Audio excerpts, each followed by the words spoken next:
नमस्कार, आप देख रहे हैं 10 में दम। मैं हूं आपके साथ विवेक चांडिले। दिन भर की बड़ी खबरों को लेकर बताएंगे आज परमबीर सिंह पर आखिर गाज कैसे गिरी, आखिर कैसे निलंबित कर दिए गए डीजी होमगार्ड के पद से, और अब परमबीर सिंह पर गिरफ्तारी की तलवार लटक रही है क्योंकि इतने धाराओं में केस दर्ज किया गया है, उतने धाराओं को उंगलियों पर गिना तक नहीं जा सकता।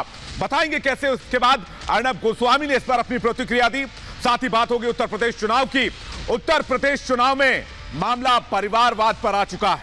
अखिलेश और योगी आदित्यनाथ में वार पलटवार हो रहा है, लेकिन बीजेपी के चाणक्य अमित शाह आज उत्तर प्रदेश में मौजूद थे और उन्होंने पिछली यूपी सरकारों को जमकर निशाने पर लिया, खासकर अखिलेश यादव को।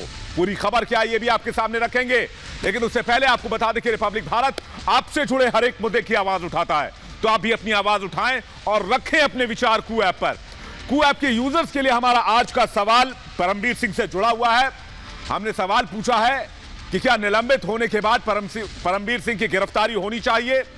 अभी डाउनलोड करें कू ऐप, रखें अपने विचार अपनी भाषा में, फॉलो करें रिपब्लिक भारत को, इस पोल में हिस्सा लें। इसका रिजल्ट हम आपको दिखाएंगे 10 में है दम के अंत में। और सबसे पहले बात परमबीर सिंह की। परमबीर सिंह 231 दिन के बाद सामने आए। जब से डीजी होमगार्ड के पद पर तैनाती हुई तब से ही लापता हो गए थे, लेकिन सामने आने के बाद अब उन्हें डीजी होमगार्ड के पद से निलंबित कर दिया गया है और अब गिरफ्तारी की तलवार लटक रही है।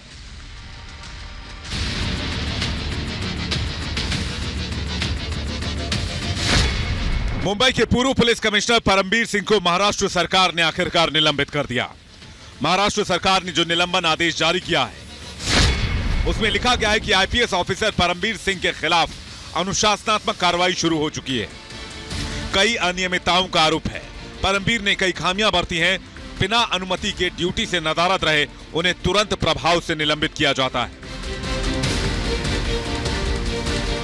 परमबीर सिंह के खिलाफ मुंबई के मरीन ड्राइव पुलिस स्टेशन में कई धाराओं में केस दर्ज किया गया है।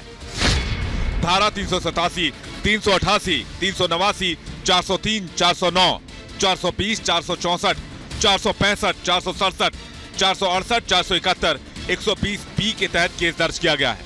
आईपीसी की धारा 389 में जबरन वसूली का केस बनता है। धारा 420 में धोखाधड़ी का केस फ्रेम होता है। 120 बी के तहत आपराधिक साजिश का केस बनता है।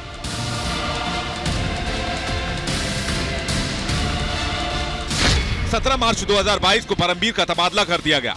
20 मार्च 2021 को परमबीर ने वसूली गेट को लेकर महाराष्ट्र के सीएम को खत लिखा। 22 मार्च 2021 को परमबीर सिंह ने डीजी होमगार्ड का पदभार ग्रहण किया। 7 अप्रैल 2021 को मनसुख हत्याकांड में एनआईए ने पूछताछ शुरू की। 26 अक्टूबर 2021 को परमबीर सिंह के खिलाफ पहला गैर जमानती वारंट जारी हुआ। 31 अक्टूबर 2021 को दूसरा गैर जमानती वारंट जारी हुआ। 11 नवंबर 2021 को तीसरा गैर जमानती वारंट जारी हुआ। 18 नवंबर को सुप्रीम कोर्ट ने पूछ लिया कि परमबीर सिंह आखिर कहां है। 24 नवंबर 2021 को पता चला कि परमबीर सिंह चंडीगढ़ में है। 25 नवंबर 2021 को परमबीर सिंह ने मुंबई पहुंचकर आत्मसमर्पण किया। 2 दिसंबर 2021 को परमबीर सिंह निलंबित कर दिया गया। परमबीर सिंह ने मुंबई पुलिस के कमिश्नर पद पर रहते हुए रिपब्लिक भारत के खिलाफ साजिश करने की कोशिश की, लेकिन कहते हैं सत्य परेशान हो सकता है, पराजित नहीं। परमबीर सिंह के निलंबन से ये बात साबित हो गई।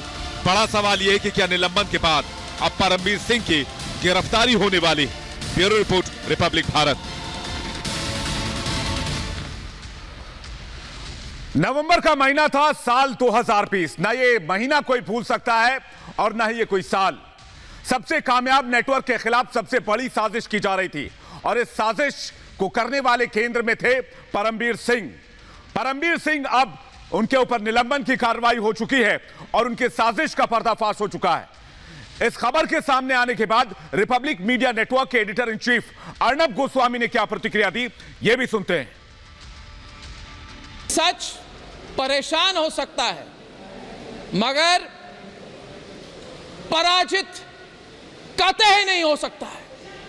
ना पराजित हुआ था, ना है और ना कभी होगा। और ये जो लड़ाई हुई है पिछले 13 महीनों की कठिन लड़ाई हुई है हमारी। अप्रैल 2020 में हमारी लड़ाई कोई राजनीतिक पार्टी अब परमबीर सिंह के साथ नहीं थी। हमारी लड़ाई तब भी भारत के लोगों के लिए थी। पालघर के समय लड़ाई हमारे भारत के लोगों के लिए थी। सुशांत सिंह राजपूत के समय भी जब हम लड़ते रहे और लड़ रहे हैं, तब भी और आज भी भारत के लोगों की आवाज बन के हम लड़ रहे थे। पिछले साल जब सुशांत पे कई सारे सवाल उठाए थे हमने, तो उन्होंने कहा था क्षमा मांगो, मुझसे क्षमा मांगो, नहीं तो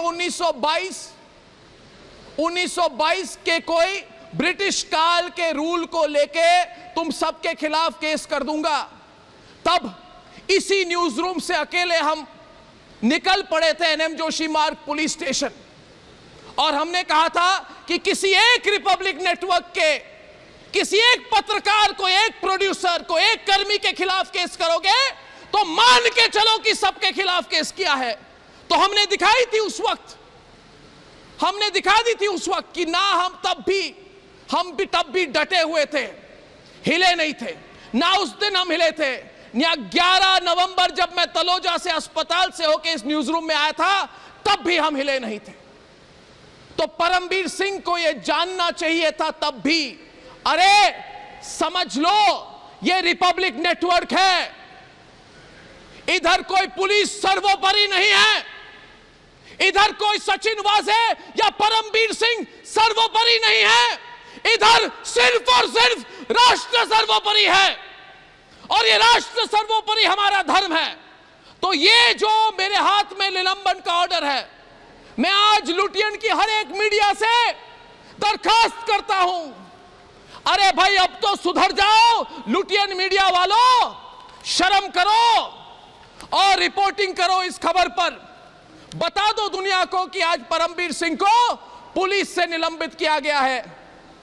इस बात को समझ लो कि जितना इस खबर को दबाने की कोशिश करोगे तुम, उतना भारत की जनता आपसे सवाल पूछेगी। और वो न्यूज चैनल जिनकी 18 साल की घमंड जब चूर चूर चूर चूर हो गई थी, जब 18 साल की घमंड चूर चूर हो गई थी, तो किसी पुलिस कर्मी के हाथ पकड़ के सोचा था कि रिपब्लिक नेटवर्क को बंद करेंगे?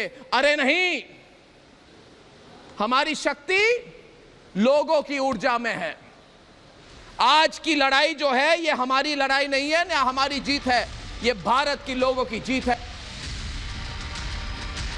बहुत पुरानी कहावत है कि जब पाप का घड़ा भर जाता है तो वो फूट कर ही रहता है, और अब परमबीर सिंह कानूनी कार्रवाई का सामना करेंगे। चलिए अब रुक करते हैं आज की दूसरी बड़ी खबर का। उत्तर प्रदेश, जहां बीजेपी के चाणक्य यानी कि अमित शाह मौजूद थे।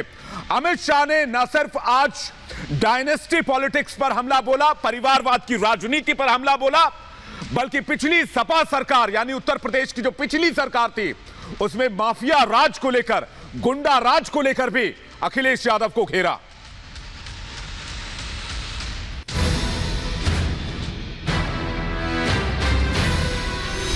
में सरकार बनाने के इनके दिल दहल जाए ऐसी आवाज निकालिए।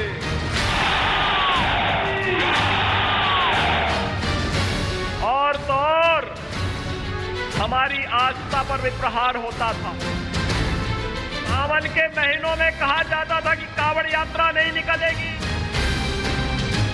अखिलेश जी, कहां से चश्मा लाए हो, किस चश्मे से देखते हो? आज यूपी में कानून का राज करने का काम भारतीय जनता पार्टी। सहारनपुर में शाह योगी की जोड़ी ने अखिलेश यादव पर डबल प्रहार किया।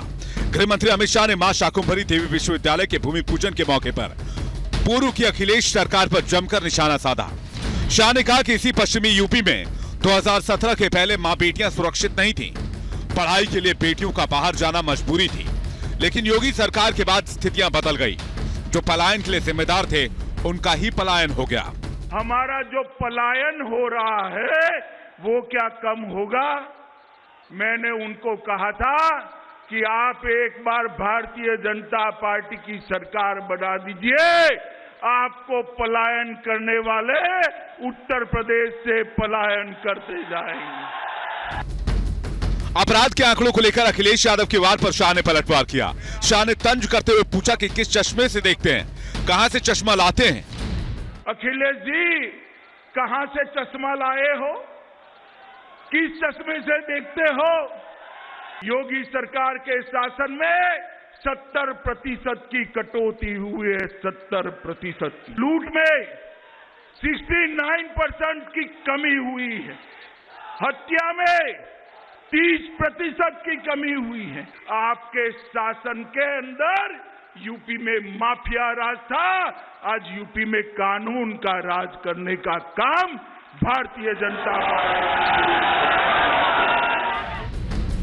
कानून व्यवस्था को लेकर भी शाह ने पूर्व की अखिलेश सरकार को जमकर घेरा। उत्तर प्रदेश में एक जमाना था कि माफियाओं से पुलिस डरती थी, आज माफिया मुर्गा बनकर पुलिस के सामने सरेंडर कर रहे हैं।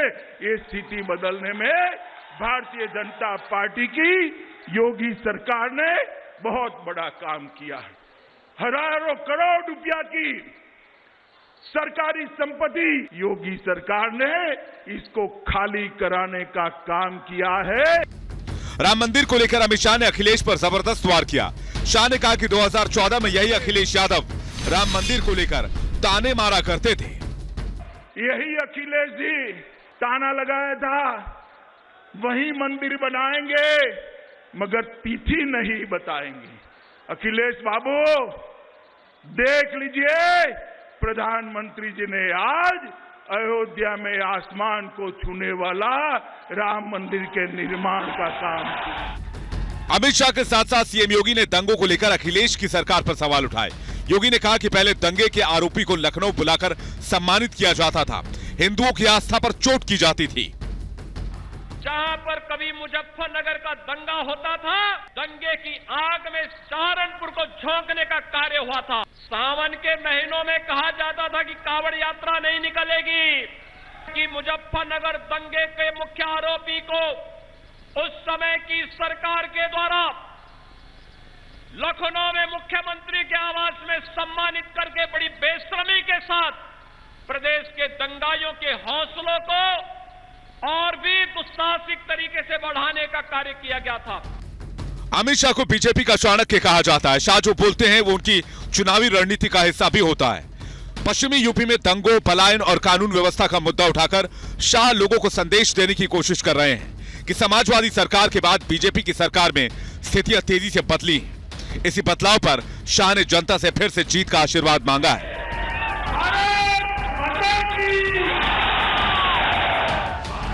Bureau report, Republic Bharat. Uttar Pradesh में केंद्रीय गृह मंत्री का यह दावा करना कि अब माफियाओं का राज नहीं है, गुंडों का राज नहीं है, ये यूं ही नहीं है, क्योंकि पिछले 4 सालों में हमने देखा है कि किस तरह से लगातार कार्रवाई की गई है माफियाओं के ऊपर, गुंडों के ऊपर। किस तरह से कार्रवाई हुई है आइए आपको बताते हैं।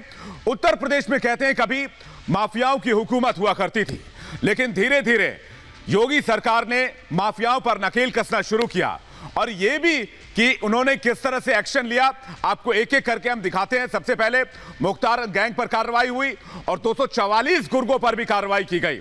इसके बाद 1 अरब 94 करोड़ 82,67,859 रुपए की संपत्ति को सीज या नष्ट किया गया। ये इतनी बड़ी रकम है जिसको उंगलियों पर नहीं गिन सकते। गैंग के 158 अपराधियों को गिरफ्तार किया गया। इसके अलावा अगर आप बात करेंगे तो 122 असलाहों के लाइसेंस रद्द कर दिए गए, क्योंकि ये अपराध में इस्तेमाल किए जा रहे थे। 110 गुर्गों के खिलाफ गैंगस्टर एक्ट लगाया गया। ये मुख्तार अंसारी गैंग की हम बात करें, 30 के खिलाफ गुंडा एक्ट और 6 के ऊपर राष्ट्रीय सुरक्षा कानून लगाया गया। अतीक अहमद गैंग की बात कर रहे हैं, अतीक अहमद और 89 गुर्गों पर कार्रवाई की गई माफ कीजिएगा योगी सरकार की तरफ से। 3 अरब 25 करोड़ 87 लाख की संपत्ति सीज की गई या नष्ट की गई। अतीक अहमद के 60 गुर्गों के हथियार लाइसेंस जब्त कर लिए गए और उन्हें रद्द कर दिए गए। 9 गुर्गों को जेल में डाला गया। इसी तरह 11 के खिलाफ गुंडा एक्ट के तहत कार्रवाई की गई और 63,24,53,000 की संपत्ति या तो सीज की गई या नष्ट की गई। यह सुंदर भाटी गैंग की बात कर रहे हैं। 4 गुर्गों के शस्त्र लाइसेंस रद्द कर दिए गए, जबकि 2 गुर्गों के खिलाफ गैंगस्टर एक्ट में कार्रवाई की गई। और कुंटू गैंग की अगर बात करें तो उसके 43 सदस्यों को गिरफ्तार किया गया। 4 के खिलाफ गुंडा एक्ट में कार्रवाई हुई और इसके साथ साथ 24 के खिलाफ गैंगस्टर एक्ट में कार्रवाई की गई। यही नहीं, 17 करोड़ 91,96,000 रुपए की संपत्ति को सीज भी किया गया। इसलिए अपराध कंट्रोल में आया। बाकी माफियाओं की 625 करोड़ की संपत्ति जब्त हुई, 204 शस्त्र लाइसेंस रद्द किए गए। इसी तरह 515 गुर्गों के खिलाफ 203 मुकदमे दर्ज कर कार्रवाई की गई और 240 से अधिक की गिरफ्तारी हुई। यह बताता है कि योगी आदित्यनाथ ने माफियाओं पर किस तरह से नकेल कसा। 67 के खिलाफ गुंडा एक्ट लगाया गया, 148 के खिलाफ गैंगस्टर एक्ट लगाया गया और यह बड़ी कार्रवाई माफियाओं के खिलाफ उत्तर प्रदेश में की गई। 6 के खिलाफ राष्ट्रीय सुरक्षा कानून के तहत कार्रवाई की गई। यानी कि साफ साफ आप देख सकते हैं कि किस तरह से योगी सरकार ने कार्रवाई करते हुए माफियाओं की कमर तोड़ दी और आज यही दावा गृह मंत्री अमित शाह कर रहे थे। चलिए अब बात करते हैं आज के कू ऐप पर पूछे गए हमारे सवाल की। कू ऐप के दर्शकों के लिए आज हमने पूछा था कि क्या परमबीर सिंह के निलंबन होने के बाद अब उनकी गिरफ्तारी होनी चाहिए।